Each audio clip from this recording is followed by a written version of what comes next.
All right, if you're just joining us after a break on our live reaction here for the United States women's national team recap, a 2-0 win against Wales. They now head off to New Zealand to begin their camp in the march towards the group stage, which kicks off for them on July 21st against Vietnam.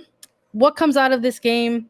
What we didn't see, who we didn't see, and a chance for us to react to this news as well. We actually didn't see Megan Rapinoe in this game. We were curious if whether or not we would, just because she is a Redding, California native, a Northern California native, and she recently announced that this is going to be her final World Cup tournament. She will be hanging up the cleats at the conclusion of her NWSL season with OL Reign. And it came literally the announcement just the day before the team took the pitch against Wales. And I think something important to note out of the announcement, out of the press conference, was the fact that, yeah, Rapinoe wanted to just sort of have the headline out there before the team even went to the World Cup. The 38-year-old forward said, yeah, we'll think about that. Those questions will follow her. Could you imagine if she tried to come back for another World Cup cycle and what the story would be there? Would rather just sort of have the decision and the headline out there already. But we didn't see her actually play in this Yeah. game before they left. So, Yeah, reactions. as I was saying right before we took the break, role players. And for Megan Rapinoe, her role on this team this summer is going to be even less than it was perhaps at the Olympics, and just less in terms of minutes on the field. It's still a giant role that she has to do and play for this team, but she is going to be a player that does so much more off the pitch for them than she does on the pitch. I know someone in our comments said, I apologize, I can't find it right now and throw it up, but she's going to come on and score the PKs at the end. Yeah, you bet she might in a game where it's coming down to penalty kicks at the end of it. Yeah, I see her stepping on in the final 5 minutes just to knock down a penalty kick. Why not?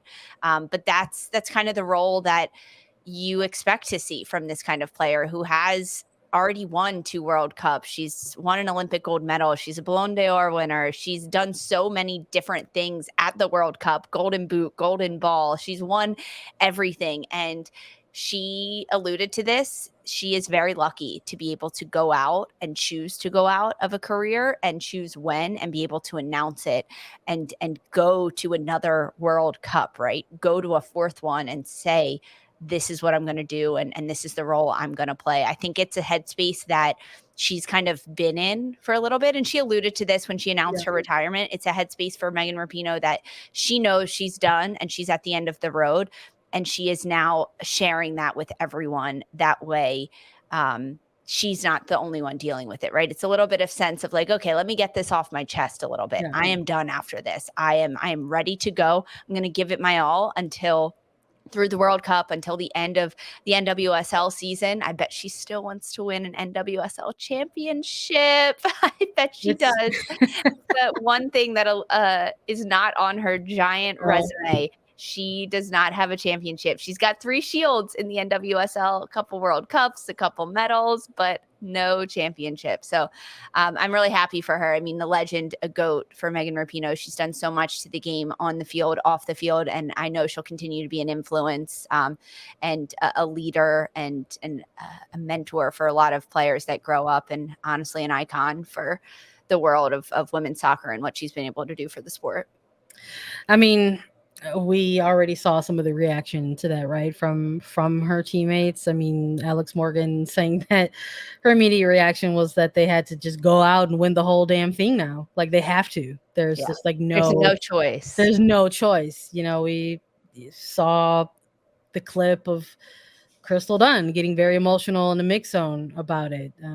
You know, shedding a few tears about Megan Rapinoe, the person, the player, the teammate, the friend, and how instrumental she's been for Dunn in her career to this point with the national team. So it's just, you know, it's one of those things that I'm grateful for it. I think even for us, just as folks who are going to cover this World Cup in a content media capacity, to just kind of have that news already out there and just kind of have it be done and dusted. And now it's actually just part of one of the many storylines going into a World Cup, instead of like the unanswered question or the unknown type of question, like answer around this question going into this World Cup. So, I think, you mentioned even the NWSL championship, right? The one that maybe that she hasn't won, because you go through all of the accolades for this player, whether they're individual for team,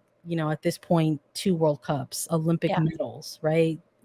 Multiple NWSL shields with the Reign, a Ballon d'Or winner, a FIFA Best winner. Like you just go down, like you can 4-time She Believes, 3-time CONCACAF championship. Like there's just like so you could much. just go down through everything, individual, team, et cetera, et cetera. But it's like you also can look out and create like this other third list in terms of everything that she's accomplished off of the pitch, and outside of the locker room as well. That this player has, for a very long time, been that kind of vocal component, that face for the team when it comes to off-field issues or issues that are very important to her. She was the first player to publicly come out and kind of be a face for LGBTQ plus causes in this nation, and for future players on the team to maybe kind of feel comfortable within themselves and their role and their place on the team. She was the first ever white female athlete to take a knee in solidarity with Colin Kaepernick and his protest. And depending on who you ask, there's going to be a lot of different reaction to that. And she absolutely changed up things for the course of U.S. soccer. They made up like a Megan Rapinoe rule in light of her protest. And then they actually rescinded it and issued an apology around it as well in 2020. So these are just a number of things that we're not even touching on the fact that she has obviously been a vocal component as part of the equal pay lawsuit, litigation, the open litigation that they went through in 2019 against U.S. soccer, and now to sort of kind of put things together in a nice little bow, and like there's a historic collective bargaining agreement between the U.S. women's national team and the men's team. There's just all of these things. So it's like when you're looking at all of, like, we're going through these different titles and medals and individual and team awards. It's like you also have like this list of things that she has had an impact on off of the pitch. So it's just one of these moments where, this is a player that is so prolific and so iconic to the point where she's just not going to be forgotten about, even though she's not playing even though she won't be playing with the team in another World Cup. So the news broke, and we wanted to give ourselves the opportunity to try to react to this and react to the fact that no, we did not see her in the send-off game in her Northern California region, right, where she's from. So who knows? Maybe that means there's still a little bit of Rapinoe magic left to be seen and reserved for the upcoming World Cup. We'll have to keep an eye on that